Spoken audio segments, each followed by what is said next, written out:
I'm Dale Parsons, 5th-Generation of Parsons Seafood. It was a family business established late 1800s, early 1900s. First tax return was 1909.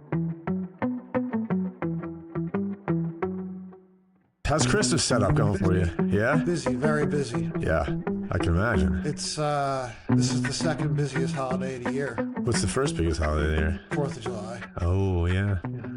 So you sell a lot of oysters. Well, those, more clams. Okay. I mean, we could run out and grab whatever number of oysters we need in a moment's notice. Clams, we got to dig out of the bottom, so Oh, yeah. a little trickier, a little more work. So you have floating oysters? We're getting right into it. It's funny because I'm like, oh, how's Christmas going? Thinking like, your Christmas tree and presents. You're like, it's busy as shit, dude. Yeah, I'm not through all my shopping yet. Yeah, right on. Well, I appreciate you coming down here. I know it was like 1 o'clock in the afternoon. I'm like, is he going to be able to pull this off? This is challenging, but Yeah. I'll make it happen. That's awesome. So, I mean, you're busy. So I have a question right off the bat that I was going to kind of wait, but we're in it. How do you manage inventory all year? So, we have sales records from the year prior, and we have expectations to meet, and we have goals for where we want to go. And we know what we have in the bay. It's a put and take process. So you sort of allocate according to your goals. And every week you take a little piece of the pie and you plan that pie out to last to the next growing season. Okay. Oh, so it's not like, I was thinking about this. It's not just oysters growing wild. You know how many oysters are in the cage, and you know that there's going to be, whatever many 6,000 are coming out in January or whatever. Yes. Cool. Yes. Yep. Do they ever get too big? On occasion, yeah. Yeah. I mean, some of the stuff we sell will go in boxes, and the boxes is fixed sized. So if, the box of 100, you got to fit 100 in it. It's only so big. Yeah. If you let them double or triple in size, it's not going to hold that number. You'll have to put 50 or 75 or 80 or something in it. And, if you have a client that wants that number in that box, yes, they can get too big. They don't care how big they are. That's funny. Mm-hmm. So do they die off when they get big, or they just like the piney brinies, right? Briny pies do that. They're big usually, right? I mean, we try to keep it as consistent as possible, but some clientele prefer a bigger oyster. I prefer a bigger oyster. Right. So I can come to you and be like, hey, I just want big oysters. Yeah. Oh wow. No problem. How big? No problem. I mean, some of them are the size of my hand. What? And what do you do with those? I grill them. You eat them? Yeah, oh God, yeah. Like a whole meal, like one. Maybe a dozen. Yeah. Let's do a little intro real quick. Go ahead. Well, you want to just, what are you getting into? Give us a little rundown. So I'm Dale Parsons, 5th-Generation of Parsons Seafood. It was a family business established late 1800s, early 1900s. First tax return was 1909. If my daughter takes the reins, she'll be Generation 6. And I'm pretty sure we hold the record as the oldest business in the Tuckerton area. Love it. Nice. And what's your daughter's name? Natalie. Yeah, Natalie. I didn't know if it was pronounced Natalie or Natalia. I saw it on Natalie. Yeah. She's amazing. Lucy's age. She's like my daughter's. 11? 12. 12, okay. Going on 25. Yeah, tell me about it. I know we came down there for a little bit and they were playing a couple times. Yeah. Yeah, I think that was my third midlife crisis. We're talking about all our different midlife crises. How many midlifes have we had? A lot. I've had a couple. Yeah. I've had a couple. Yeah, Hurricane Sandy was one of them. I was going to ask, can we just get right into that? I got a couple questions written down. Well, start at the top. Go ahead. All right. Okay, so I'm just going to bring this up because I was talking to my wife this morning. And she's like, I always wanted to know, because she likes seafood. Yeah. And she's like, but always in the back of my mind is bottom feeders compared to tuna or crabs, oyster. Are they all okay to eat? And what are they eating down there? There is a common misconception. Clams, particularly, people have this idea that they eat mud or what's in the bottom. Right. That's not what they feed on. Yeah. They live there, they hide there, they move vertically up and down in the bottom according to what's going on in the bay at the time. But no, they filter feed living phytoplankton. They want broccoli, they want string beans, they want peas, they want vegetation that is free floating in the water column as a live living food. They do not. Okay. They can utilize different forms of like dissolved proteins.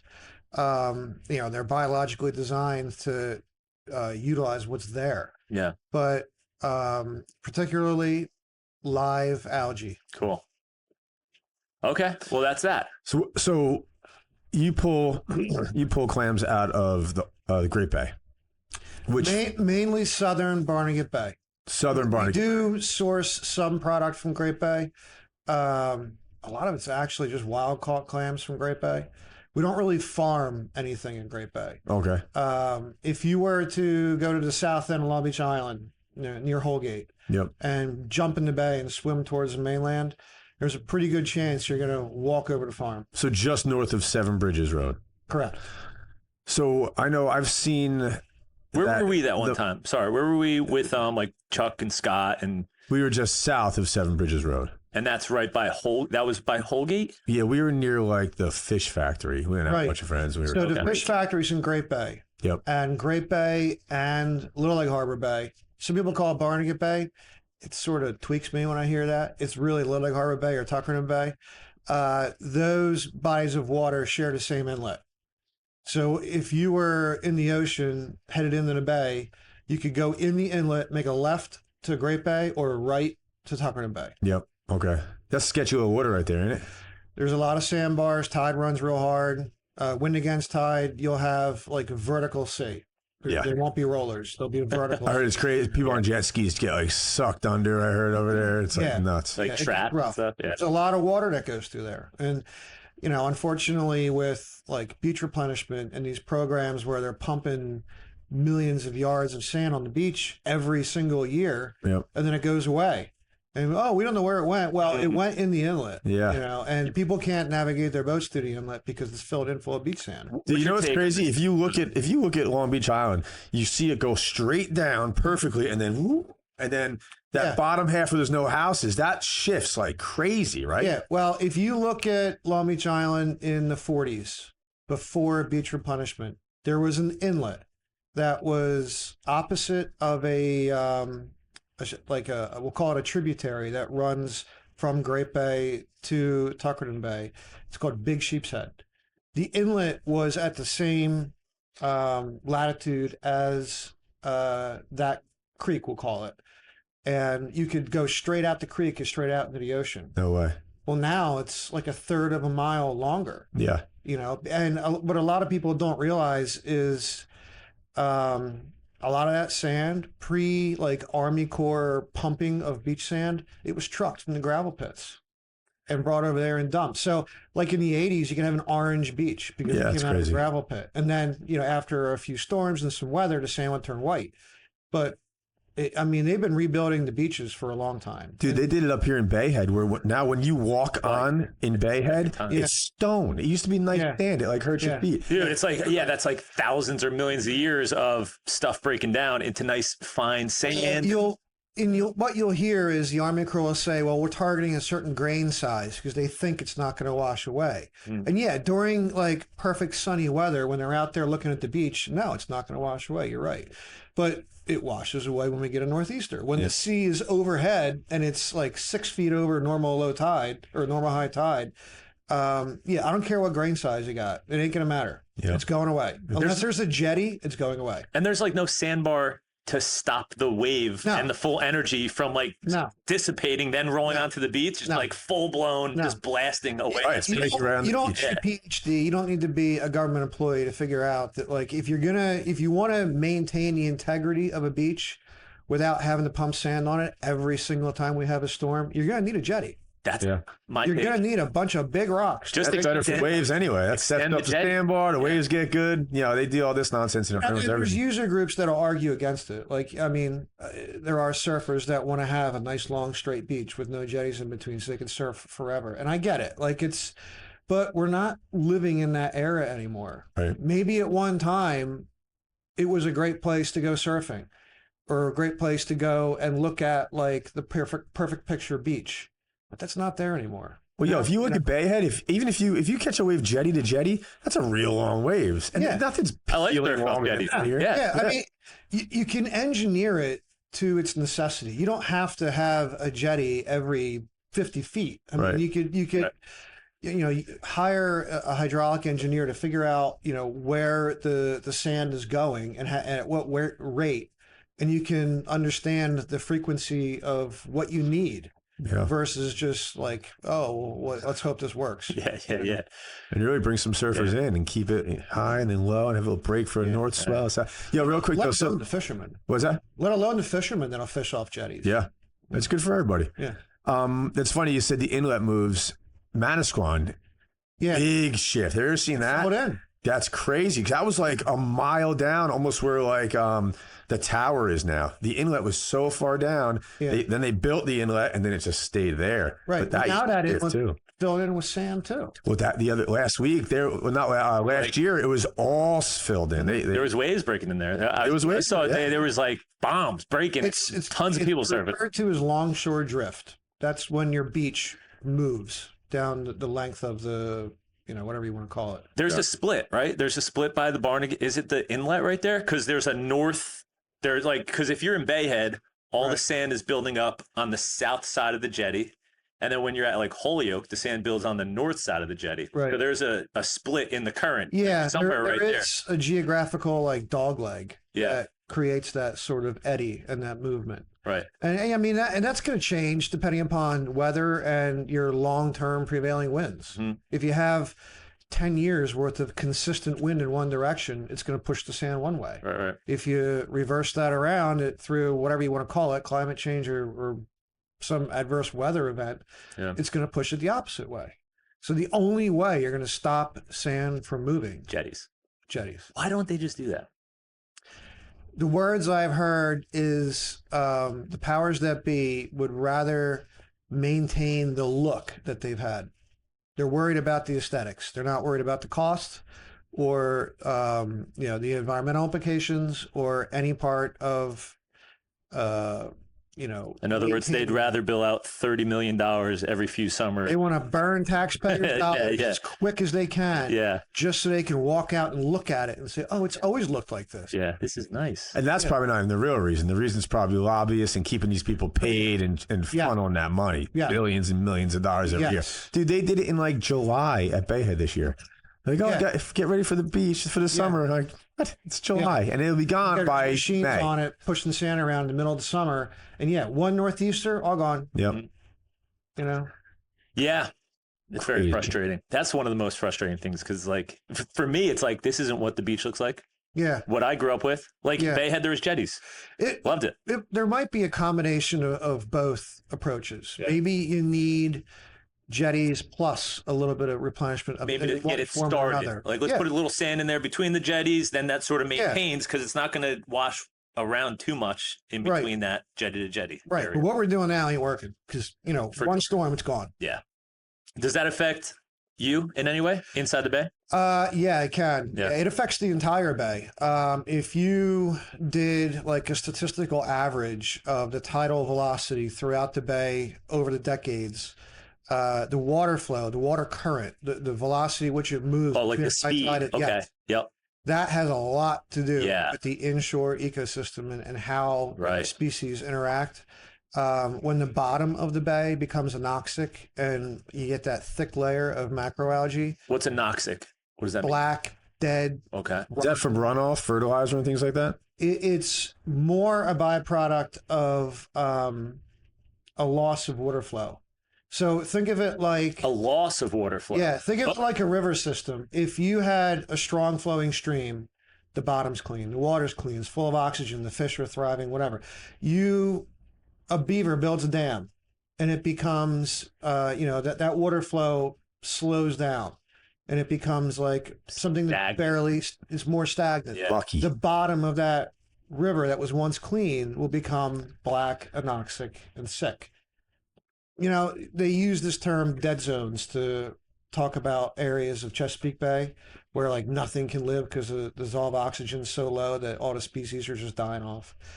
it's in between that. We don't have a dead zone in Barnegat Bay or Tuckerton Bay or Lug Harbor Bay, but we have areas where the bottom of the bay does not sustain the life it used to sustain. A question. Sorry. Is that because of this, like maybe beach replenishment or whatever, the velocity of the water is actually slowing down in the bay? Yes. Because there's too much sand in the inlet now. Yes. So all the channels, that makes sense. All the inlets, they're all getting clogged up. But they don't dredge them periodically? No. I believe it was New Jersey DEP dredged the inlet. It wasn't the Army Corps. I believe it was DEP dredged Little Lake Inlet when the Coast Guard deemed it non-navigable because it was so shallow. Mm-hmm. So they pumped some sand out of Little Lake Inlet just so the Coast Guard could issue, the Department of Transportation would put buoys back. Yeah. Because it was literally the same depth, one side to the other. So they dredged it, and that made it deep enough for them to put buoys out. And some people say it stayed, some said it improved. Like, there was a lot of like opinions flying around over how effective or how, the long-term. Think about the difference between like a 20-foot wide inlet, 20-foot deep, or a 20-foot wide, 10 feet deep. You're cutting the water flow in half. Oh, which is probably, the tide is nothing what it used to be. Yeah. Nothing. That's crazy. Even in my lifetime in the water is literally like less than a blink of an eye. But, you could go into Tuckerton Cove or near the end of South Green Street, stir the mud up in the water and watch it move as the tide goes out or comes in. It doesn't move now. It goes right back down. That's a problem. So low highs, high lows. Low highs, high lows. Like high tide is lower than it used to be, and low tide is higher than it used to be. Yes. Because the water there's not enough time in the tidal switch for that water to filter out. Yes. Right. It's physically impossible for the bay to exchange the way it used to. Mm. So now you have these areas that are like, filling in with this anoxic silt and algae and things, and when, if you had water movement, that algae that goes to the bottom and decays would stay in motion. Yeah. And it would become more of a nutrient source rather than, a decaying mess. Right. But no, I mean, and you could argue up the ladder as far as you want, but no one's paycheck depends on it. Yeah. So no one's really going to care. By the way, also your paycheck depends on it. My paycheck does, but but there's no what do you want to call it? Like a monitoring program to say, hey, before beach replenishment came in, these were the conditions in the bay. The USGS actually went out and did core samples of the bay, and you could actually see over time in their sampling, they identify different substrate types, and you can reference like how an area of the bay had more of a sandy soil, we'll call it, and now it's more mud and silt. Is it filling in? It is becoming shallower. Yeah. Huh. Yeah. Because think about it, like, you have a major runoff, a major storm event, and you have upland runoff is a factor of the nature. Like if you have 5 inches of rain one night, whatever's on the ground in your backyard is going to go to the storm drain and out to the bay, and it becomes silt. And if the tide isn't running hard enough for that to either be carried out the inlet or end up on like a sedge island where the Spartina grass can absorb it, it's going to go to the bottom of the bay, and it's going to end up as this buildup of this like real fluffy, light, organic silt, which then starts to decay. Did Sandy help or hurt? I mean, so Sandy, a big kind of flushed out, some right? Some areas it did help, and some areas I think had an increase in silt. It all depended on where you were and when the tide was running and how much silt was in suspension at the time. No one was really out there sampling water saying, okay, there's so many parts per million silt here and so many parts per million there. Like, but it moved based off the weather events, right? How many over the last 150 years or whatever do you know? Maybe you don't know this, but inlets that they just closed up. They're like, this isn't good for us right here. Say that. Yeah. At one time, anyone who owned land on LBI, if an inlet were to breach, they would do everything in their power to fill it in. Yeah. There's cars and houses and like used as pieces of equipment that were just shoved in the inlet and covered up. Jeez. So they can get to one end of the island or the other. Yeah. You know? So how many were there? Like between, say, Cranberry Inlet used to be that was northern Barnegat Bay. And then the inlet that broke during Sandy, I don't know if that was right at Manilokin? Or Manilokin. Yeah, Lyman broke through. That may have been the old Cranberry Inlet that I'm thinking of. That would have been nice because that would have really kept it flushing in and out. And it probably broke because it was an inlet at one time. Right. You know, so there's no clay 20 feet down there. It's just sand. That's wide opened up. Right. You know. Think about that. So you have the canal dumping in and out, sort of. And then your next inlet's all the way down by you guys. That's crazy. That's a big, long stretch. I was going to no water getting in and out. That's it. Right. That's it. Barnegat Inlet, which I've heard some folks at DEP say does not flow as much water as Little Egg Inlet. And Little Egg Inlet's getting choked off. Wait. So give me a rundown here. So we have the Manasquan Inlet. Right. Then the next one is the south side of Island Beach State Park, north side of LBI. Right. And then the next one is Little Egg, which is the bottom of south of Holgate. Correct. Right. Correct. So you have that. Do it again. Say that again. Manasquan. You have what's the other one? Barnegat Inlet. And then the next one is Little Egg. That's Atlantic City. Little Egg. Little Egg is north of Atlantic City. Atlantic City is Absecon Inlet. Okay. So there's 3 inlets within Manasquan is like exit 98. We'll call it. Let's call it exit 100. Yeah. And then that only feeds Barnegat Bay, if you're worried about that body of water, through the Point Pleasant Canal. Which, how much are you going to get through that? Right. That's just the river, and you have the canal. So you have that at exit 100. Let's just call that at exit 100. And then the next one is exit, I mean, it's probably like 75. If you go like straight across the south side of Island Beach State Park. That would be Barnegat Inlet. That'd be like Barnegat. 63. Yes. I mean, like, but it comes up miles, right? East Manahawkin. Barnegat, I think, is 67. Okay. Because, you go on to the We're down to 69. Yeah. So Barnegat's 65, 67, somewhere around there. And then the next one is... I didn't know that was Cranberry. I guess I heard that Cranberry Inlet. If they would have left that, then you're flushing that. Then that's a big deal. But I mean, how does that even work? And now you have the Cranberry Inlet open. You have all these houses right there. What does that do? Well, that's why they kept it closed. Yeah. They were more worried about the real estate than the water. You know, they wanted to develop on the beaches. They wanted to develop smack on the bay for the real estate value. They didn't care about what was happening. And then bulkheading is a big problem too, right? Isn't that like the biggest problem? Bulkheading. I thought I read that the water it washes up into the grass, into the sand, and that's another way it filters itself, and now it just hits a bulkhead all the way, almost all the way through. Yeah, so we're really getting logical processes of a bulkhead versus a beach. I mean, if it's already bulkheaded and it's been bulkheaded for 75 or 100 years, like I don't think we would know the difference. Yeah, right. You know, but yeah, I mean. If there's like a terrapin turtle trying to crawl up and lay eggs on a beach somewhere and everything's bulkheaded. Yep, that's a problem. She's SOL. Yeah. You know. Even if we're like, all right, we're going to open up an inlet to try to help the Barnegat Bay breathe a little bit. I mean, how much that's going to get messed up too. It'd be a lot of sand. Yeah, they're going to be like, ooh, that's too much water. Yeah. It's flooding out everything. No, I don't think it would be such a thing as too much water. No. I mean, you got to look at it this way too. During Sandy, you have a storm like that where the ocean actually, goes over Long Beach Island or Island Beach State Park. Mm-hmm.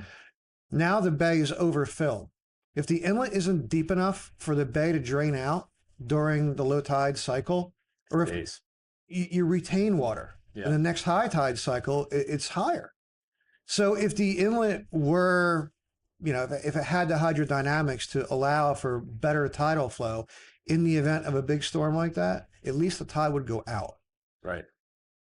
I'm switching gears. That's also that was very interesting, and like this kind of stuff should be out there, and it's cool because you never hear about this stuff. It's like, you got to be super tied into even thinking about. Nobody thinks about this. This is a culture. It's not a job. Yeah. Right. I have a question. Is there sharks in the bay? Plenty. Oh, I hope there's more. Oh. So what kind of sharks are in the bay? Is there bull sharks in the bay? There's plenty of bull sharks. Have you seen bull sharks in the bay? Personally, we rarely see a shark. Okay. Rarely. And, we see evidence of a shark. During the summer, if they're chasing the cownose or some stingray around the sandbar, you might see a sand tiger throw a splash up in the air. They're not after me. Yeah. They're after their summertime. So I asked for a specific reason. We took the kids down that Long Beach Island, or Island Beach State Park. We had paddle boards, boogie boards, whatever, and we swam over to one of the islands. So we're on the bay side. And there was a big, deep channel. And I'm like, my son was on a boogie board and I'm in the water kicking. It was super deep and the water was moving or whatever. So we get to the other side and whatever, that's fine. Except for I was following Mary at that point. And Mary pinged. Remember Mary, the great white shark? Oh, yeah. So Mary pinged. She came in the bay. In the fucking... Dude, the day I was there, Mary pinged in the bay. So I'm pretty sure she was like right there. It's the scariest thing ever. I'm like, she's not interested in you. She's interested in, fish or a seal. So that wasn't an off ping. That wasn't some kind of weird mess up. She came in the bay. Pinged in the bay. Yeah. The day I'm kicking my 5-year-old kids around in the bay. In way deep water. She don't care about you. Trust me. I'm way more scared to swim in the bay than I am in the ocean because I think if there are sharks in there, what are they doing? They're the ones that are little. You know what? I'm going to tell you. If you're going to get hurt by anything in the ocean or in the bay, you're going to step on a cownose stingray and its barb is going to go in your foot. Do you hate those things? Oh. They eat all the oysters, right? They eat all the clams? Everything. Yeah. Any form of protein in what's called the benthic zone, the bottom. It could be a crab, a scallop, mussel, clam, razor clam, you name it. If it's meat tissue, a worm, it will fan the bottom, make a big hole, suck it up, and there's nothing left. So that's your biggest competition, bull-nosed. Well, it's not really competition, but if you look at all the different species who have had an impact on the system as a whole over the decades, if you look at how blue crabs have affected whatever, if you look at how blowfish or I don't care what species it is. If you look at all the different fish species that have come into the bay, and we'll call them, a tropical species, something new. People are catching cobia. There's all kinds of southern species coming into the bay. Oh, that's rare. That's a Florida fish, cobia, right? Yeah. But there's a lot more of them around now than there used to be. A lot more. It's almost become a regular thing. Why is that? Cobia. Why do you think that is? Warming up. You think it is warming up? Oh, 100%. Yeah. Okay. Yeah, water's definitely warmer. 100%. We had what do they call it? A big eye. Tuna? It's called a short big eye. It's a little red tropical fish, about the size of like a tangerine or a lemon. And we had one of them on the farm. The weirdest looking thing, blood red with a giant eye. It's called a short big eye. And they're a tropical fish. Spot fin butterfly fish. That's crazy. We never used to have these species, but they're moving up. The species that have had the most impact is the cownose and bullnose red. Dude, I have so many things I want to talk to you about. I don't want to bounce all over, but that Oyster Creek, that's closed now, right? The power plant, yes. But that used to give off warm water and keep fish year round, right? That would overwinter some problematic species, but it would also allow for species to not go into hibernation and just kind of like hang out and pick at the buffet coming out the creek. You're not supposed to have warm water in the middle of winter. So thankfully that power plant's shut down. Didn't that change the water flow too, in and out of that river or something like that? Well, yeah. 'Cause they were sucking water up. Pumped in one end and exited out the other. And the water going in was ambient temperature. The water going out was a few degrees warmer, But it was enough to mess with things. Yeah. Like everything in the bay is triggered by a temperature change. Everything in the bay. Algae, every species, that whole soup of life that has a million things going on at once, and every gallon of seawater, all of it's triggered by temperature. That's crazy. What's your favorite music to put on when you're going in the bay boat? Ooh, depends on my mood. Yeah. Could be Slightly Stupid, could be Bad Religion, could be anything in between. Little Beastie Boys. The Dirty Heads? Beastie Boys, Dirty Heads, might be Waylon Jennings. There you go. Yeah. Sounds like we're all listening to the same stuff. When was the last time you were in the bay on a boat? I mean, like, are you still out there all the time? Like, I don't know where you're at right now with you running your, like, just the overall business and the seafood market and everything. Yeah. Are you out there a lot? I would rather be in the bay than on land. Right. And I go as much as I can. Yeah. I would be in the bay today, but I had something to do. Nice. Nice. Did you, when, like, did you just grow up like 2 years old and you were in the bay? So, when I was just a little boy, like 6 or 7 years old, my parents were still married. They divorced and married each other twice. Nice. That's true love. If you want. They divorced twice and they married each other twice? They married, divorced, married again, divorced again. Okay. I always say, like, hey, you never know. Third time might be an arm. That's awesome. So mom would drive me down the end of Green Street. Dad would come in his Garvey, pick me up. I would go out in the bay and just, watch him pull on a rake, catch what I was going out for that particular day. And whatever came up in the rake was like the science experiment for the day. Awesome. Did you live right on the bay, or where were you guys? No, we were, as a child, down the street from Pinelands High School on Nugenttown Road. Okay. The original landowner back there was Judge Otis. He owned an apple orchard, which was, I don't know how big, but I want to say a couple 100 acres. Oh, wow. Nice. And actual Judge Otis sold, I think 2 or maybe 3 acres to my grandfather, who had a house built for my dad. Nice. Still got apple trees on there? No, they're all gone. Great big pine trees, can't put your arms around. Yeah. We're going back pretty far. But yeah, I was not granted with all the same financial liberties that my father knew when he was growing up. Oh, yeah. Yeah, I got into the business on the downturn. It was very difficult. Why? What made a downturn back then? Well, at one time we sold about 9 million chowders a year to Campbell Soup in Camden. So if it was the 50s or 60s, there's a pretty good chance that if you opened a can of clam chowder and it came from the Camden Campbell Soup plant, that those clams were Parsons Seafood clams. Is that not there anymore? The building is there. Yeah. But they don't process clam chowder there anymore. The building's still there. So did those guys back then overdo it a little bit? So I read a little bit about... A lot of things happened at once. Right. Like Manhattan had a big appetite for oysters at one point, right? Yeah. So then you had only, the Chesapeake, you had you guys down there. What was it like back then compared to how it is now? So back then it was a derby fishery. All you needed was a license, a boat, and the tools. And you went out and there was a natural resource was abundant. And from one end to the other, across the bay, all you needed was a work ethic and the tools, and you can make a living. And they were coming all the way up to the to Tom's River for oysters back then, right? Good Luck Point was a historic oyster bed. And the state DEP attempted to build an oyster reef there pre-Sandy. But they were using single oysters, not oyster clusters. It's a very, very different approach. And that was some of the earlier days for the Caldo's ray infestation.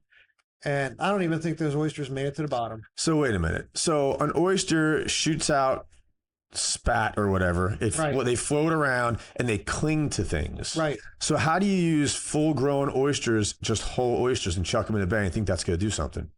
It'll feed the fish. It'll feed the fish. It'll do a really good job of fattening up the predatory fish. That's it, and that's what it did. That's what it did. That's the best way to service those species is just to throw single adult oysters. You're just feeding the fish. You're just feeding the fish. All right. Obviously, this gets into what you're doing now, right? You guys are dumping piles of shells in so the spat can collect on it. Let's do a quick intro about that, because I don't think everybody knows that. A couple of different things, and it started in 2014. I was put on a committee called the Shellfish Working Group through the Barnaby Partnership, and they had some EPA funds. It was, I believe, it was $40,000 or $50,000 worth of EPA funds. It was given to them to implement some sort of like water quality improvement. So they were talking about outreach programs. They were talking about all these different things to educate the public, and bring awareness about water quality. But that is sort of like the 8-track that's been played over and over and over again. Like people really they like to read about it. Yeah, there's a problem. We're going to talk about it, but we're not going to do anything. We're going to make bumper stickers. I saw the bumper stickers. St. Barnegat Bay, right? Yeah. Well, St. Barnegat Bay is different. Britta does a great job. It's just I see the bumper. He says bumper sticker. Yeah. St. Barnegat Bay. I like Britta's a wonderful lady. She's a great advocate. But there was no actual like action item discussed. There was no actual like, what are we actually going to do to improve water quality immediately? So I argued about what's called spat on shell. So you have a shell that's either purchased or recycled, and you take that shell, put it into a tank of water, and you purchase oysters from a hatchery that have been bred to survive in a specific environment. So where's the hatchery? It could be any hatchery with the right broodstock. Is John Shriver involved in that? He has a hatchery. Nah, right? he's done. He's retired. He doesn't have a hatchery anymore. Did he sell that land? I believe John's trying to sell it. Okay. He's trying to get rid of it. Anyway. And there's actually an effort to preserve the existing private-owned hatcheries in the state, because there's only like 5 in total. But he's completely shut down at this point. He leases that I believe he leases that property out to somebody else to use. Okay. I don't know for sure. Yeah. I don't really do much business with John, but I know, he's worked hard. His body's wore out. I think you can only do it for so long, I guess, right? I think he's ready to just set sail and stay on his permanent vacation. There you go. Is that where you were? Yeah. Oh, cool. Yeah. So the shell recycling program, it started back in 2014. And I partnered with Stockton University, and I came up with an idea to produce a project to prove a concept about building oyster reefs in areas other than, we'll say, a naturally existing bed. So there's areas where you can take shell and just throw it in the water, and wild oysters will attach and grow into a reef. Has something like this been done before? Attempted. Okay. And you guys have one now. What areas will a couple? Yeah. What areas will it naturally occur? So generally speaking, where you have fresh water going into seawater, like high salinity water, there are environments that have an existing population, or we'll say like a natural biomass of wild oysters that survive year round and procreate year round. Is that happening? They procreate year to year.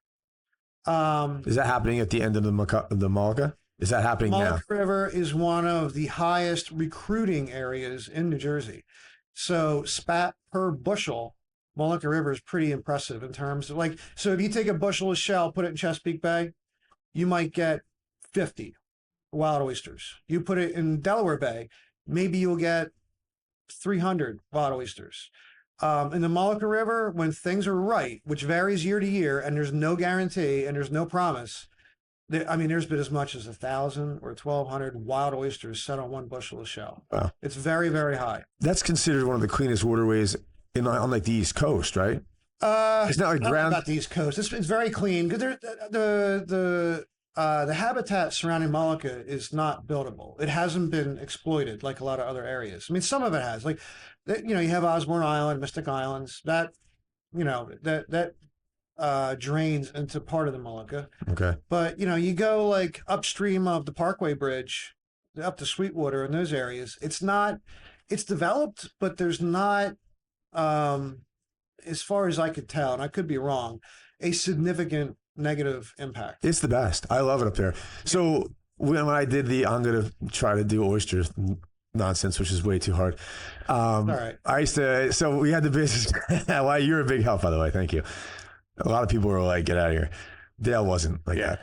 But I had my little boat and I would just get away. So the business was happening, but it was whatever I was in my head. Yeah. And I used to just drive up to Mullica and just go in the muddiest little quietest spot and just sit there. It's ridiculous. Away from everything. But someone told me that. It doesn't look like New Jersey. No, it doesn't. And every time we go to my uncle's, I drive over and everybody knows it's my favorite spot. But someone told me that that's like, they count that as like 0 when they're measuring water quality in New Jersey. I don't know. Now water quality is defined a couple different ways. So water quality accordance to like human consumption, if you're going to harvest something out of water and eat it, there's areas in the Mullica River that are, by definition, restricted during the summer season. The Bureau of Marine Water Monitoring is a branch of DEP, and they have federal standards set by the FDA that, if the fecal coliform concentrations are too high, it's classified as a restricted or special restricted or prohibited if it's really bad. And there's things that shell fishermen can do or not do, depending upon the classification of water.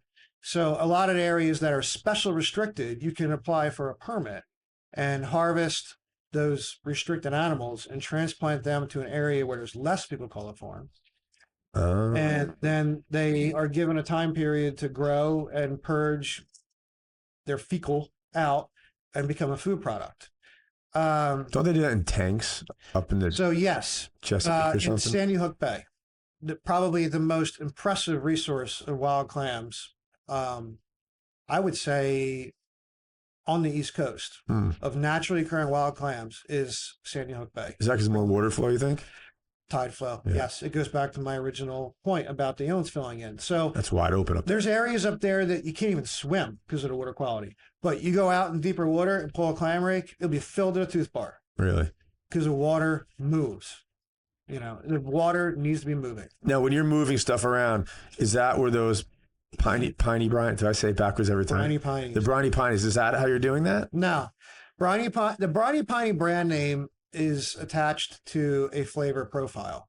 So that's why it's called briny piney, because our farm is located in close proximity to Little Lake Inlet. And you can float on an inner tube out the inlet from where we're farming oysters. So they're very salty. And, traditionally, like if you go back in the oyster business, people would harvest oysters in brackish water, put them in bags and hang them off the side of the boat in salty water. Salt them up. Just to change the flavor profile. Right. That was the desired profile, was a salty oyster. An oyster that comes out of brackish water has a very bland, kind of like almost metallic kind of flavor. I can taste it as you're saying it. Yeah. Which I love. Yeah, I mean it's a salty oyster. You have it right at the right time of year. Big fat salty oyster. This is the best. The best. That's it. That's what he's producing. Yeah, awesome. When you talk about the health benefits, if you were to measure like the vitamin content or the protein content of an oyster that's coming out of salty water, is growing fast, is very healthy, the gut is filled up. I mean, versus one that's in brackish water where it's sat and survived, but when you shuck it, the meat is kind of flaccid, kind of like it's kind of poor. You're getting a greater health benefit out of a healthy oyster. They say like micronutrients and everything else. High protein? Like protein. What's like There's one oyster? No calories in oysters, but it's a lot of protein. In like one oyster, how many grams of protein? Depends how big it is. Okay. I mean, if you eat is it like 20 grams? I mean, an oyster shooter. I think like it varies. I don't even want to say. Yeah. I think it'll vary from farm to farm, grower to grower, oyster line to oyster line. I mean, the bigger the oyster you eat, I mean, you could eat 3 petites out of brackish water, or one what we would call prime, a big oyster, out of salty water, and that big oyster is going to blow those 3 petites right out of the water. Yeah. You were talking about the shell recycling. Yes. Yeah. The reefs. So, and action items. And it's like, I don't know, like it's awesome that people are trying to do it and maybe the EPA is getting involved and stuff like that. But it's like, there's no action items going on. What's the perfect scenario? Like if you had your perfect scenario, if you had to like plead, to the universe, this is the perfect scenario. This is what I want to happen. Right. What would that look like? If you rewound the clock before we exploited every resource in the bay and clogged all the inlets in, the bay itself had a resource of oysters that went a mile long and half a mile wide. I mean, it was just a field of wild oysters that were setting on the bottom, surviving and doing their thing.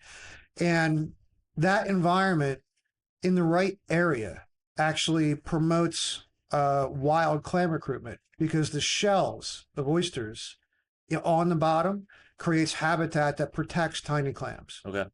And it produces the habitat for a tiny clam to adhere to when it's in that post-larval stage. So in a perfect world, we would have oysters that could survive all the diseases that we introduced years ago in an area that supports multiple different species. Is there a way to get back there? Like, yes, that's what I'm doing. Yeah. That's what the basis of my project with Stockton was. So we took wild oysters from Molucca River and set them side by side with the Rutgers NEH line. So New England high resistance or high survival line that were set on recycled conch shell or whelk shell were side by side with wild Molucca River oysters in the middle of southern, well, we'll call it Little Lake Harbor Bay. And they were placed there to be exposed to all the disease pressure, which kills oysters. So oyster farmers introduced two different diseases that wiped out basically every natural bed. One of them is called MSX, and the other is called Dermo. And they were both brought from other regions that had nothing to do with the Northeast. MSX actually came from China, and it came over from the West Coast. It was introduced to the West Coast and wiped out the Olympia oyster in Washington State, the native oyster, through a species called gigas, or sometimes pronounced gigas. That's the Pacific oyster. The Pacific oyster is basically immune to MSX, but oyster farmers bought gigas seed from farms in somewhere Southeast Asia. Why? Because they thought it was thriving out there. Let's try it over here. It survived and grew. So they're worried about the end game. So they see this source of seed that survives and grows anywhere. So they buy it and they bring it into Washington State. And when they brought that seed in, they brought in MSX with it. And that MSX wiped out Olympia oyster in Washington State. And today, there's like none of it. There's a few hatcheries trying to restore that native Olympia oyster, but I mean, if you looked for it, it's hard to find. And then that same species, the gigas oyster, was brought to Massachusetts. And they were going to fight when there was a shortage of local seed. They brought gigas in, what year was this? Or like about? I would say the 40s. Okay. I want to say 40s, early 50s. MSX killed everything in New Jersey in the late 50s. Yeah. So I know it worked its way down the coast between the late 40s and late 50s. So if you had unlimited money and unlimited resources and unlimited time, how quick do you think you could get the Barnegat Bay to look like how it looked oyster-wise 100 years ago? With the shell resource that you would need to attach the larvae to, I could actually do it quicker than you think. Yeah. I could restore an acre of oysters at a time. 5 years? 6 months? What are you lacking right now? Is your problem shell? 5 and 10 years. Yeah. Shell's a big problem. Or shell. We need lots of shell. So how many restaurants are not, what percentage of restaurants are participating in this?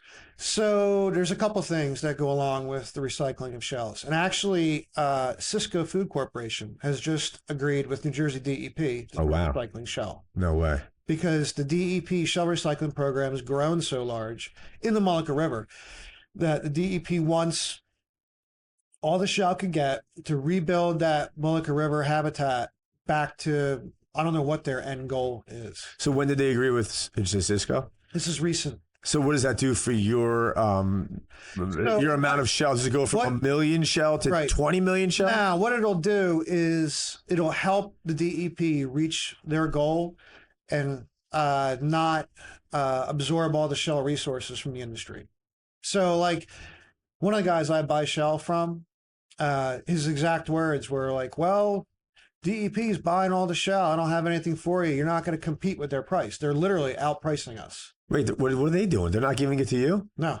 Wait, what are they doing with it? They put it in the Molucca River. Where are you putting yours? In Little Lake Harbor Bay. North of Little Lake Harbor Bay. Okay, all right. So who's over there helping them in the Molucca then? So the DEP runs their own shell recycling program, which has actually grown impressively. I'm happy with what they're doing. So they're doing the same thing you're doing. Yes. Okay. Yes. And the same way. And I'm not patting myself. No, not the same way. But I'm not patting myself in the back. But I feel like that project I had partnered with Stockton sort of lit the fire. That's awesome. For Oyster Reef. Yeah. Yeah. Because we proved the concept. With the implementation of a disease-resistant oyster next to a wild oyster, in Leg Harbor Bay, we proved that a disease-resistant oyster will survive and grow. And they're crossbreeding then, because they're just shooting it out in the water, right? So, yes. So the project was published. Long Beach Township wanted to jump on board with the shell recycling thing. They now have their own shell recycling program. I was partnered with them for a little while. They got kind of quiet and weird and walked away because they wanted to run their own show. But they're doing some good stuff. They're at least recycling shell. Yeah, yeah. You got to give them credit. Like they're doing awesome. Yeah. You know? And then at the same time, New Jersey DEP started their own shell recycling program, which was mainly in Atlantic City. And now it's expanded to Cape May.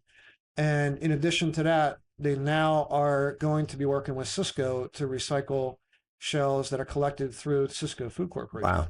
So yes, it's really growing rapidly, and that's good.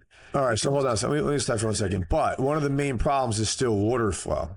This is not going to fix the water flow problem. So if you have people like Cisco and the DEP and all these people putting money into it, is there anything on the table that says, hey, we also have to fix water flow or at least dredge these inlets periodically? So the nice thing about when you're building an oyster reef, you can prepare the area of the reef for the reef.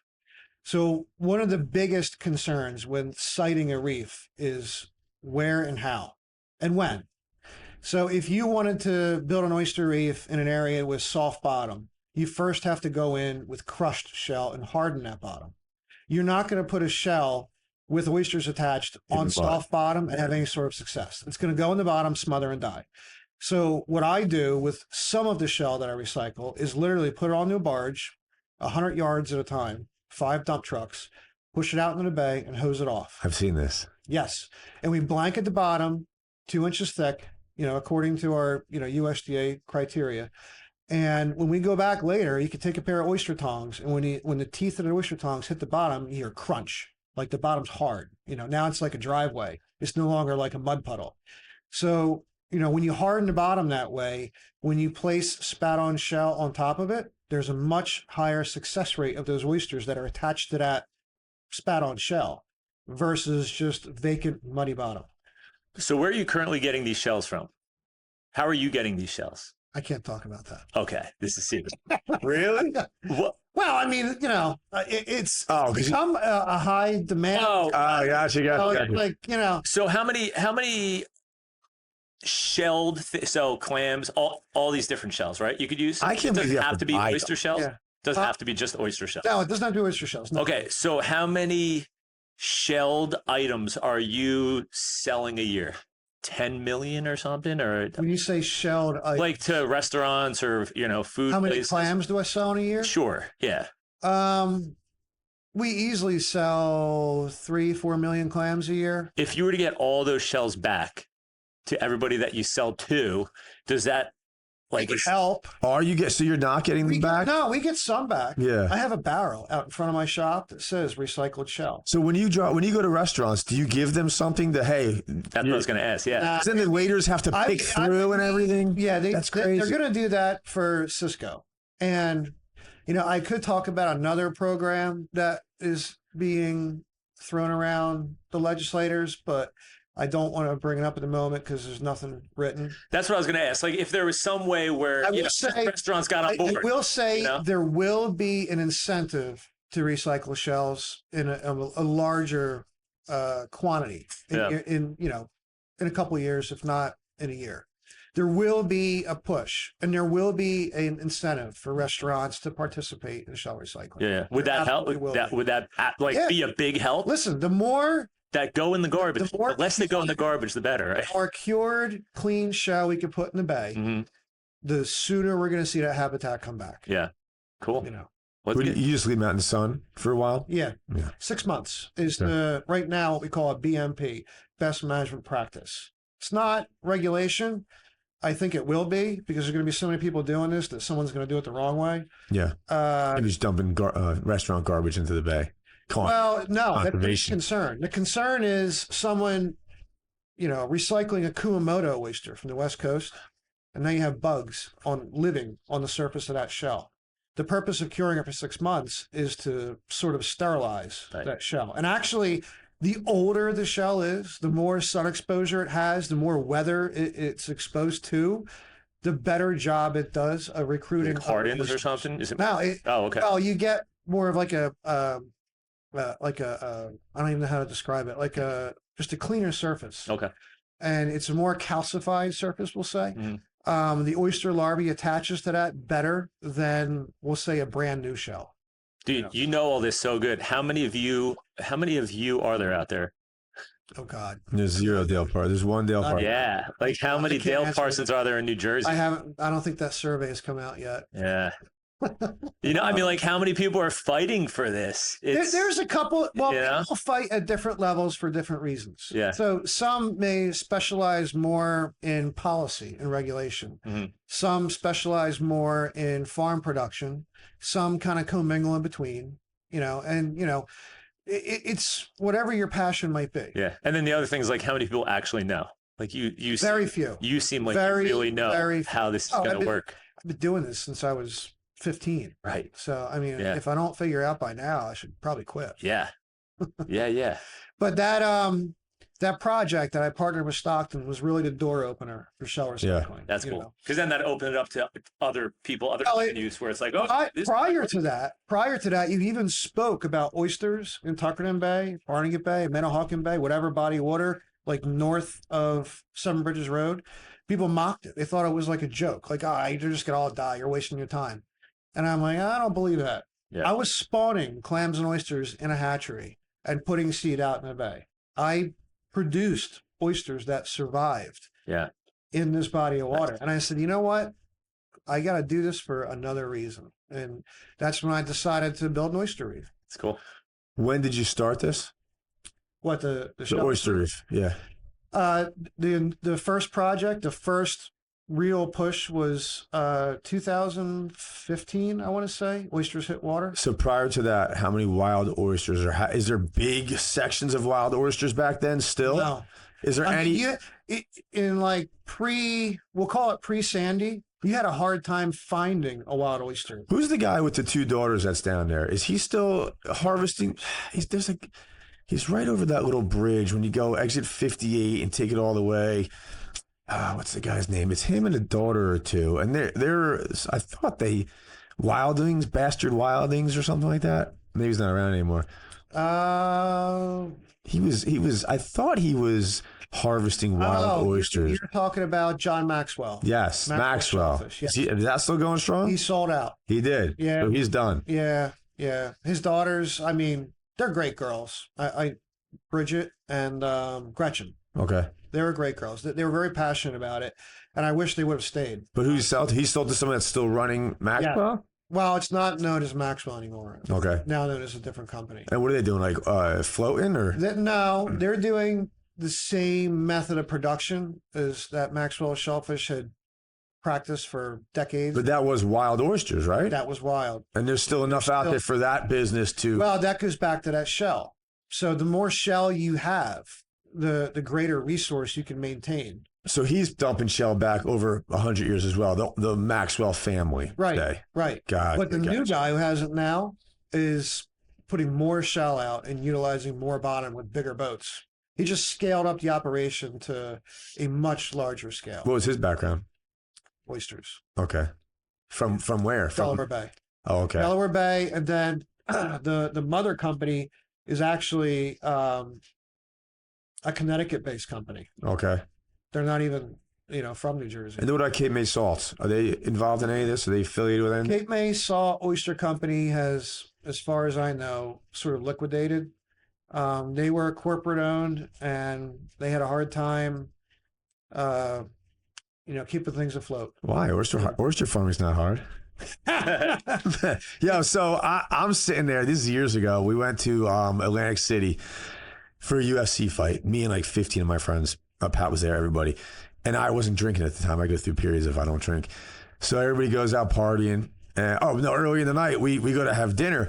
And my buddy orders oysters. I'm like, I've never really had oysters. Let me get oysters. Terry, right? Terry orders oysters. But then he's like, there's briny pinies. Let me get 6 of them. Let me get 6 Cape May salts. I'm like, dude, what are you talking about?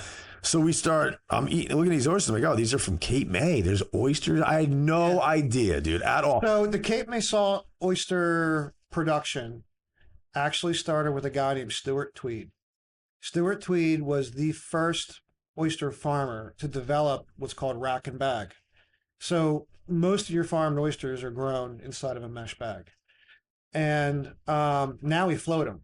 But long before we floated them, they were on rebar racks that went dry at low tide. Right. So that, and by the way, how do you find a spot for that? That's not that easy. They did it on in New Jersey, legally, you couldn't.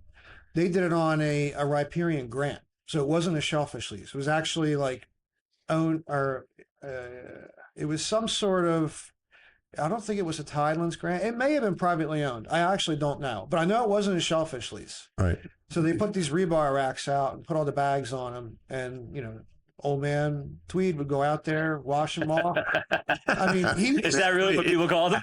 Well, no, that's my term. But I mean, in terms of oyster farming on the Cape Shore of Delaware Bay, the guy's a legend. Yeah. He really was a pioneer. What year was this?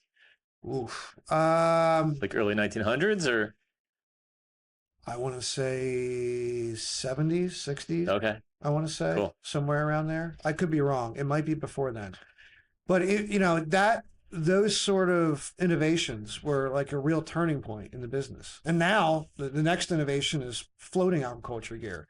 So you go out in the bay and you see rows and rows of floats. Are you floating? Plenty. Nice. Probably, if not the largest, we're tied with the largest. So I'm going to talk a little shit here.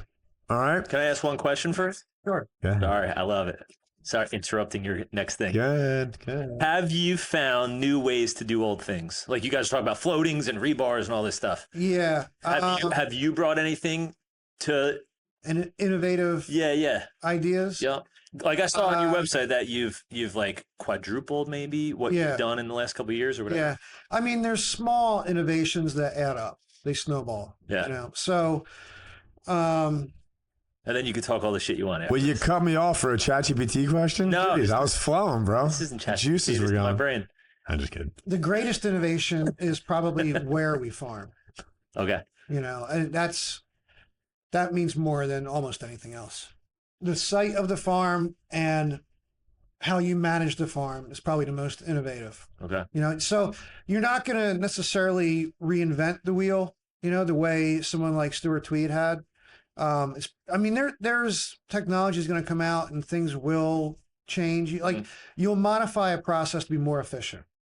So Stuart Tweed, someone could argue the fact that he modified a process. Old man Tweed. Yeah. It could say instead of, putting oysters on the bottom, you put them on a rack. Yeah. It's still putting oysters in the water to grow. Right. You just modified the process in a way. More efficient, more effective. I would say he was more of an innovator, in my personal opinion. Mm-hmm. So have I really innovated anything new? I've implemented spat on shell as a method to commercially produce oysters. Great. So that in itself, while I did not invent the concept, I didn't design the process, but I have applied it to my farm. Cool. And that in itself is a step in an innovative direction in terms of shellfish farming. And that, would you consider that more long game? Yes. You're building the future of what your farm is going to look like a decade from now. Because the habitat that I can produce with that process will be very similar to planting the olive grove. So you're not going to see a return immediately. Like you were saying, Cape May salts were they bought out by a corporation? Yes. So they're not going to go long game. I think their game is done. Right. But and even like looking it through like that corporate lens, they're not looking that far out. Most likely. They tried to innovate in their own way. Okay. They had some ideas that were new and advanced. They even patented a couple things. Yes. But was it way more short game? You know what they're worried about? EBITDA. Right. Yeah. Profit. Oh, yeah. No, I wouldn't say that. The guy who owned that company, he loved oyster farming just personally. And he just wanted to see it succeed. Nice. Okay. Cool. Another one that was like that was one of the owners of Blount Seafood. Blount was a huge company out of Rhode Island. And one of that was family owned by the Blounts. And one of those family members was an oyster farmer. And he loved the whole concept of farming oysters. Nice. Okay. Cool. My question? You want to talk shit now? Yeah, no, my question was, how many pearls do you have? Ooh. What does that even mean? What does that even mean? Is this you have a real answer for this question? Yeah. You've actually found pearls in oysters? Yeah. In the bay? Well, more in clams. Really? More in clams, yeah. How many pearls do you have? My father has like a little cardboard box. Get out of here, really? Yeah. Holy cow. Can you sell those? I mean, if somebody wanted to buy it, I'm sure you could. I think it would be cooler to farm pearls than it would be to... I thought pearls were from clams or oysters in the ocean. No. That's awesome. No, you get I was joking. You actually have pearls that you found in clams on your own. That's pretty cool. Yeah. Huh. So anyway, I will go back to talking some shit. Is it like Gollum? Like your cardboard box of pearls? Like my practice. I got my pearl. You gotta talk to my old man about that one. Yeah. I mean, they seem like... No. He's hoarding them? Yeah. How many does he have? I don't know, but I know I'm not getting them. How much is a pearl? How much is like one real pearl if you were to buy it? The size of a marble. Again, it depends on how bad something. Oh, we have to look that up. I've heard of them going for thousands. Nice. Yeah. That's cool. Yeah. Do you have any? A couple. It's super rare, I guess. Yeah, I'd have to actually dig around for them because I probably had them years and years ago, and they're probably buried in storage. That's cool. No, I was only kidding. That's pretty cool. Yeah. So my problem is Blue Point oysters. All right. So I've become like snooty with my oyster eating. Blue Point oysters back in the day was maybe up in New York and it was the best oysters, but now I feel like it's just a generic brand. They're just calling everything Blue Point oysters. And they're like not salty. If you buy them from the store, half of them are filled with mud and they're terrible. What the hell is that? Just a random thing? So now one of the is that everything out of the Barnegat or the Delaware is called a Blue Point oyster? Now the Blue Point is from Long Island. Are they actually from Long Island, or is it just a blanket that everybody just calls everything Blue Point? The only thing I'm going to tell you is oyster branding has become like a trendy disease. I love it. Are you kidding me? Briny Pinies, baby. Are you not oyster branding? I mean, they wanted me to call them something. Yeah, they're so good. I mean, I got to think of some sort of name that goes back to where they're from and who grew them. Right. But yeah, I mean, there's people trademarking brands. There's like all kinds of names being tossed around. The Parsons Pearls. I mean, that'll work. We could call them whatever you want, but guaranteed pearl in every oyster. Yeah. 80% oyster. Oyster branding is like that. Well, that's how they fetch so much money for them too. Like one person buys one oyster that they really, really like, and it happens to be brand A. They could go into a store 300 miles away and see the same name. Good chance it's not the same oyster. They don't taste the same. So if you like one oyster and you're buying them, and I like that one, and I've bought them, but they're not the same at all. But right. How many employees you have? 12. Oh wow! All right. How do you how many of those guys are in the water? As we speak, 7. Currently, right now, in the water. Now, nice. At this moment, 7. How have they been with you a while? Is there a lot of turnover? Is it hard to keep guys? We had a revolving door for a while. It's pretty tough to find somebody who's going to be okay with putting a wetsuit on and going out in the water in Christmas, January, February. Right. But I buy the best suit I could find for them, and I give them every supply they could possibly need to be as comfortable as it possibly could be. And I do have a very good crew right now. Vaseline on the face on really cold days. You guys do that? No. Don't bother with that. Yeah. Nice. Nice. That's got to be a labor of love for sure. These guys want to be involved in something more than anything. You probably have a strong culture, I would imagine, right? So yeah, I mean, the occupation is more of a culture than it is a job. I mean, you do this because you like doing it, and I mean, some people do write a business plan and give themselves a goal and kind of check the boxes and go down the list to try to get to the end game.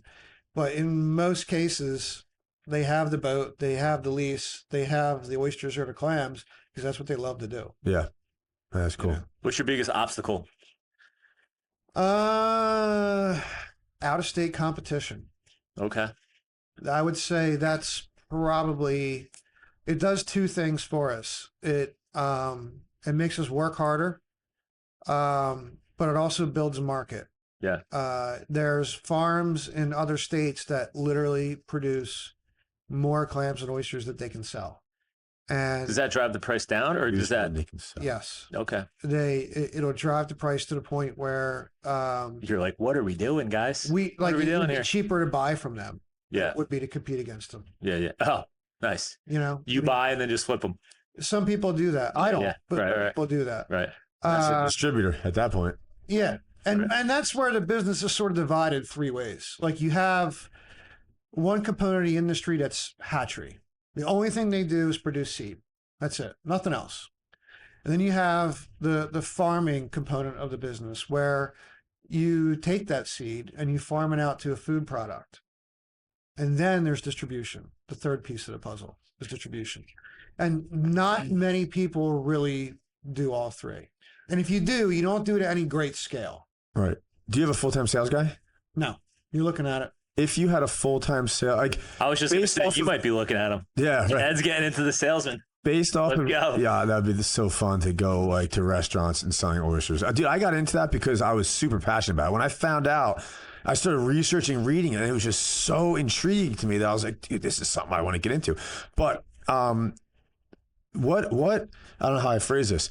If you had somebody that, if you had unlimited, if you could sell as many oysters as you possibly could produce, how much could you increase your sales by? Does that make sense? Did I say that right?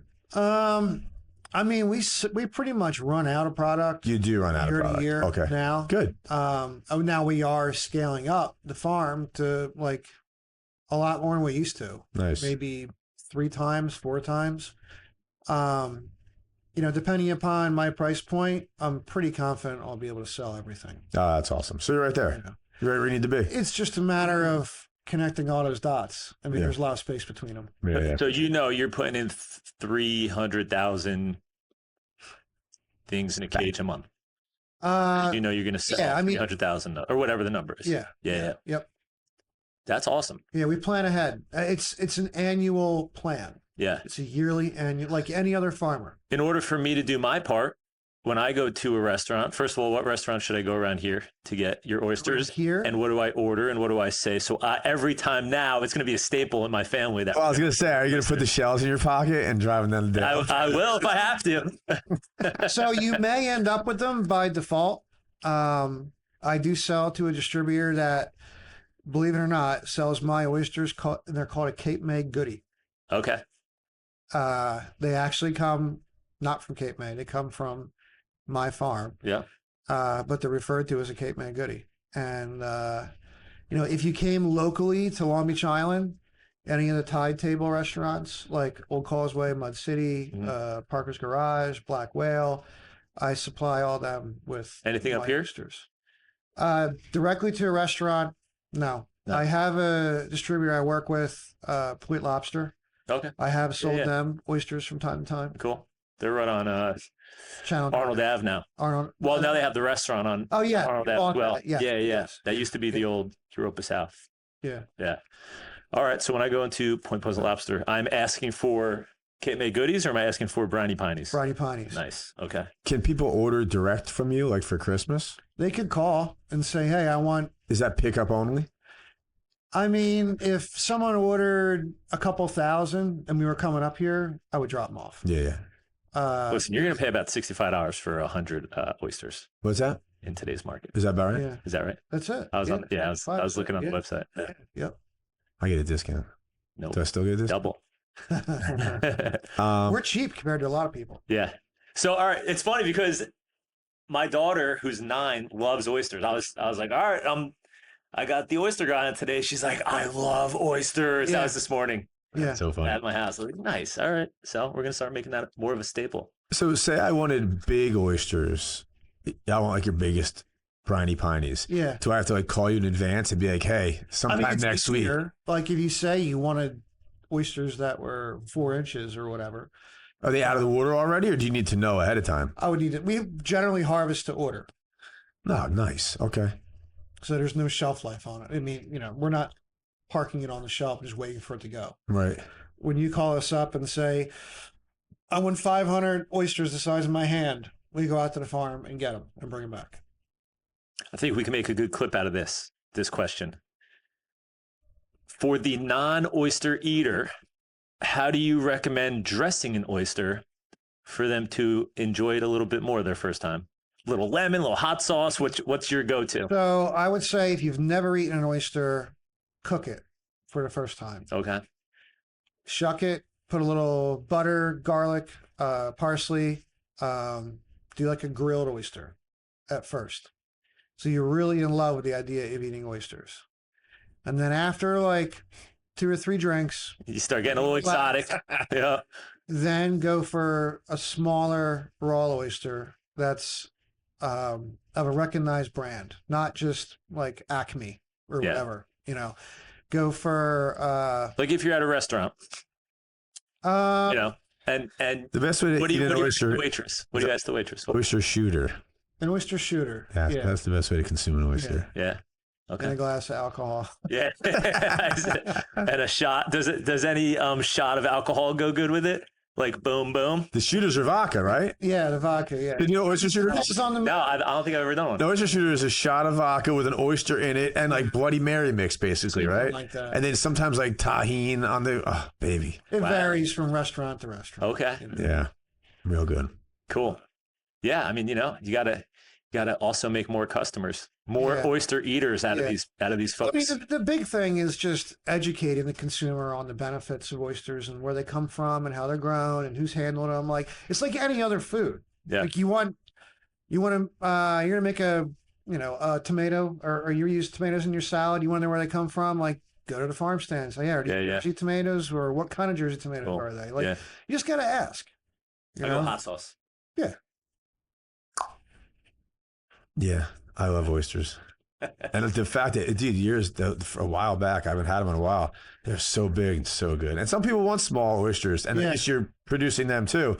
But those big ones, dude, chew them. And even, I know I'm not talking about the shot, but that oyster shooter, when they're cold, you do that shot, and you bite into that cold oyster. Oh, baby. You ever get it stuck in between your molars? Get a little oyster back there? Save that for later.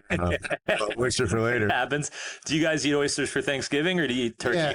Nah, we'll eat them anytime. You know. I mean, like, what does Thanksgiving look like to you guys? Do you have a turkey or do you have just all oyster? No. Yeah. It's like a side treat, you know. Nice. I mean, cool. a lot of times just for my daughter. Yeah. I mean, if she asks for them, I'll bring them home and cook them up or open them for her. That's awesome. You know, that's great. Yeah, my brother-in-law is all into it. So the last time I was down by you, I bought a bag. We just sat there over the sink, just me and him, racking oysters. Yeah, didn't you guys get like 100 or something? Yeah, I think we got 100. Yeah, we got a big bag. They go quick. They do. Right after this, I'm going to a restaurant. I'm going to get some oysters for sure. That's what I'm doing right when we get out of here. You got to make sure you go somewhere where they have Parsons oysters. Yeah, you can follow me now. Okay. Yeah. Just go down and buy a bag. Dude, my brother-in-law actually just moved right by you. He's right behind the school. I guess that's the elementary school. It's pretty much on your road. So if you go Tucker and Burrow, I guess it's right by your store. Okay. Right. So is that Tucker? Yes. There's the elementary school, which used to be at a high school. Okay. That's on Marshall Ave, I believe. He's like a block from there. Yeah. Yeah. It's a good neighborhood. It is. It's really. I love it down there, man. It's nice. Oh, we went to Sea Pirate Campground right down there. That's pretty close to right there too, right? A little bit north of me. Yeah, we went there this summer. Yeah, that was fun. Cool. Too. That was fun. Yeah. They have the trail. You ever go there? The little trail that I've been leads through there. to the... Yeah. Yep. Back to the water. Yeah, it's cool. I was actually just going through my phones like yesterday, and that video popped up. It was me, my daughter on the front seat of the bike, and then my son in front of us. Yeah. And it was like, let's go check it out. And it was sick, just how it opened up. And I was like, oh, this is where it's at. Yeah. Now I feel like I'm on vacation. You know? Oh yeah. What else you do? You fish? You hunt? Hunt. Yeah. Yeah. What do you hunt for? I usually bring the shotgun with me when I go to work. No way, really? Yeah. So duck. Yep. Is there any kind of regulation to that? Are you just out? There's all kinds of regulations. But I mean, can you just sit out in the middle of the bay and shoot a duck? I mean, not under power. You know, you anchor the boat up and you can sit in the boat if you want to. You decoy, turn and hope. All right. I mean, I like to jump shoot. So you carry your gun on the meadows and you got to walk almost, or not army crawl, but like kind of quietly into the wind.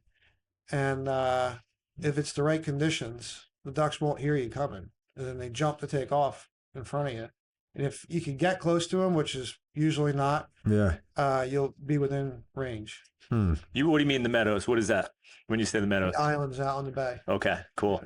Yeah. That has a little seagrass going or whatever. Yeah. And you go into the wind. That makes sense. Yeah, when you say not under power, who was that lady from Alaska that ran for president or like vice president? Remember? Oh, yeah. What was her name? Yeah. I know who you're talking about. So she was like bear hunting or something, like from a helicopter or something. Right. Oh, that's if the regulations allow for it, that's what you do. But I don't think you can hunt anything from a helicopter in New Jersey. Yeah, I got to go hunt, man. They do that in Florida with invasive the pigs, right? The boar, yeah. Because they tear up so much vegetation. Yeah, they want them gone. Who's Ted? Ted Nugent is big into that, right? Yeah, I think Ted Nugent. Sarah Palin. Yeah. Sarah Palin. She was hunting under power. What does that mean? It means like under a motorized vehicle. Oh yeah, Ted Nugent like with the pig, flying. right? It's like the equivalent of like flying through the woods on a dirt bike with a rifle shooting deer. Yeah.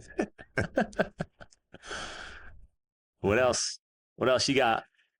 I don't know. We asked you a ton of questions. We're all over the place. Do you have anything that you wanted to say? Anything that you just got to get off your chest? Ask. Yeah.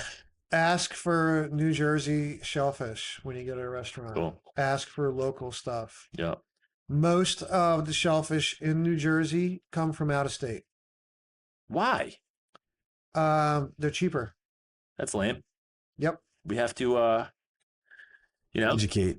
Yeah. The problem is when you go to restaurants and you ask, a lot of people, they don't know. I'm like, because just because I got into it a little bit, I do ask. I'm like, oh, I think they're Blue Points. I'm like, bro, that's just so. Now you got to ask where they come from, and legally you're allowed to look at the shellfish tag. Oh wow. Okay. So if you say like, hey, what are these? Where'd they come from? How old are they? Legally, that restaurant must supply the shellfish tag. We should start breaking everybody's balls. We want to see the shellfish tags, please. Can you bring them out? Yeah. You gotta support the local guys for sure. Yeah. For sure. Ask them if they're recycling the shells. Yeah. We should start telling everybody about that. How can we help with that? How can we get into the recycling shell program? Even locally, like, can we hand out little baskets? Well, bro, there's definitely clips from here. We can definitely pull clips from this and just boom. Yeah. There, like I said before, there will be an incentive to recycle shells. Yeah. It's coming. It's not there yet, but it's coming. The other thing is the State Department of Agriculture got a bill through. Well, we're getting a bill through. It's going to affect the State Department of Agriculture. They're going to promote farm-raised shellfish in New Jersey. Cool. So right now, there's no billboard with New Jersey oysters or New Jersey clams. There's Jersey seafood, but ironically, the last billboard I saw for Jersey seafood had blue mussels on it. Yeah. Nowhere in New Jersey do we land blue mussels. Nowhere. Oh, that's crazy. Nowhere. There's nothing New Jersey about blue mussels. Why New Jersey blue mussels? It's weird because, like, again, if it wasn't that one night sitting there, most people have no idea, and they just go, oh, I like oysters. And I think there needs to be more like awareness about it. And, you think with all the, It's like any other agricultural product. The more local you can buy, the better you're going to eat. Yeah. That's really the message is, source from locally produced food. Yeah. Less exchange of hands coming right out of the bay, right to your plate. And the timeline, you're much shorter. It's younger food. Yeah.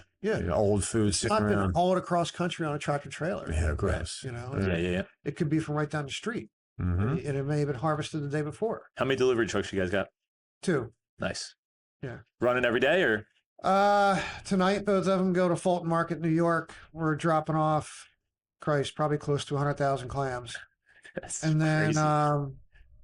Over the weekend, who knows? Yeah. We try to coordinate it so it's not too troublesome for drivers to meet all needs. Yeah.